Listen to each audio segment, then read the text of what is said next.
Happy birthday to you. Happy birthday.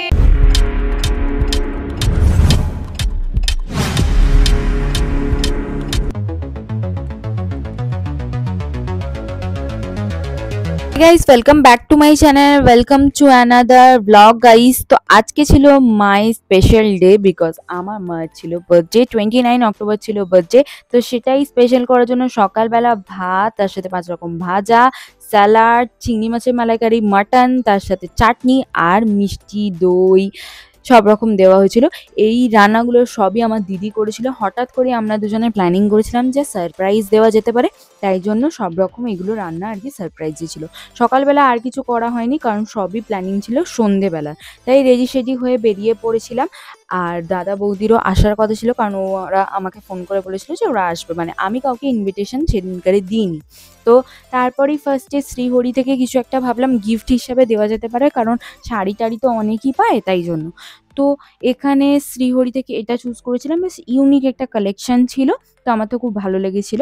তারপরে মিওমোর আর Monginis ঘুরে আর কি কেক চুজ করা হয়েছিল, কারণ হচ্ছে মায়ের চকলেট ফ্লেভারটা পছন্দ না, তাই ম্যাঙ্গোটা নেওয়ার জন্যই চলে গেছিলাম। তারপরে অ্যাট লাস্ট কেকটা পেয়েছিলাম, কারণ দুটো দোকান ঘুরে ঘুরে আর কি বার করতে হয়েছিল কেকটা, যাই হোক। তারপরে এখানে আমি দিদির বাড়ির ওখানে গেছিলাম কারণ ফিশ ফ্রাই, ফিশ ফিঙ্গার এগুলো নেওয়ার ছিল। আর এখানে পঞ্চমতলায় এই ঠাকুরটা পুজো হয়েছিল, সেটাই তোমাদের সাথে শেয়ার করলাম। তারপরে চলে এসেছিলাম বাড়ি, আর এসে দেখি মা গিফট পেয়ে গেছিলো, কারণ বৌদি মাকে গিফট করেছিল এটা। আর হঠাৎ করেই দেখেছিলাম শ্রীহরি থেকেই বৌদিও গিফট এনেছিল মায়ের জন্য। তারপরে কেকটা কেমন লাগলো অবভিয়াসলি কমেন্টে জানাতে ভুলো না। তারপরে মাকে সারপ্রাইজ দিচ্ছিলাম একটু অন্যরকমভাবে, মানে ভিডিও তো ভাই আমরাও দেখি ইউটিউবে, আমরাও ব্লগার হতে পারি, বাট আমরাও ভিডিও দেখি। তো ওখানেই ভাবলাম যে এরকমভাবে একটু সারপ্রাইজ দেওয়া যেতে পারে। আর মায়ের খুব পছন্দ হয়েছিল। মা না খুব মানে ছোটো ছোটো জিনিসে খুশি হয়ে যায়। ইনফ্যাক্ট আমার মা বলে কথা না, সবার মায়েরাই এই জিনিসটা হয়, ছোট্ট কিছু গিফট করলেই তারা কিন্তু খুব হ্যাপি হয়ে যায়। এই জিনিসটা খুব ভালো লাগে। আমরা হয়তো এইরকম হ্যাপি হতে পারি না, ছোট জিনিসে হয়তো আমরা এক এক সময় মানে মন পছন্দের হয় না, কিন্তু তাদের কাছে হয়তো সেম জিনিসই কেউ গিফট করেছে বাট তাদের সেই জিনিসটা ভালো লাগে, এরকম ব্যাপার। তারপরে এখানে দাদা বৌদি সবাই এসেছিলো, তো বললামই কারণ বৌদি গিফট করেছিল। তারপরে এখানে আমি মাকে বললাম যে কানেরটাও পরে নাও, কারণ হারটা যখন পরেছো কানেরটাও পরে নাও আর কি। তো ওই জন্য কানেরটাই গিয়ে পরিয়ে টরিয়ে দিচ্ছিলাম।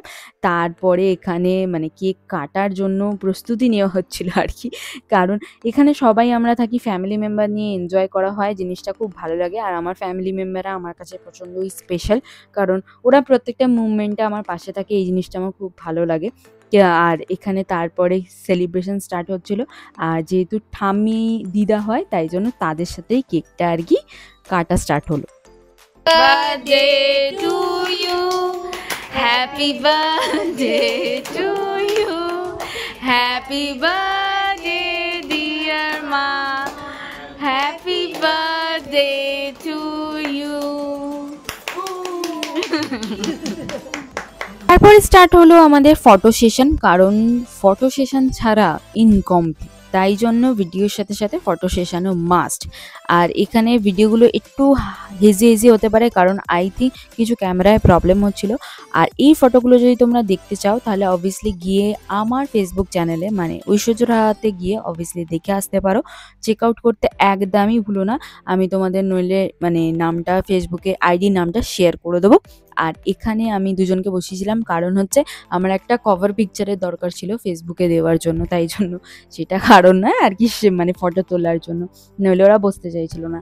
তারপরে এখানে কেক আর ফিশ ফিঙ্গার যা আনা হয়েছিল সেটাই আর কি খাওয়া হলো। তারপরে আর বাড়ি চলে গেছিলো, কারণ ডিনারের কোনো প্রিপারেশন করা হয়নি তাই জন্য। তো ভিডিওটা কেরম লাগলো অবভিয়াসলি কমেন্টে জানাতে ভুলো না। দেখা হচ্ছে নেক্সট ভিডিওয়ে। আজকের মতো টাটা। আর এই গিফটটা কেরম লাগলো কমেন্টে জানিয়ে যাও।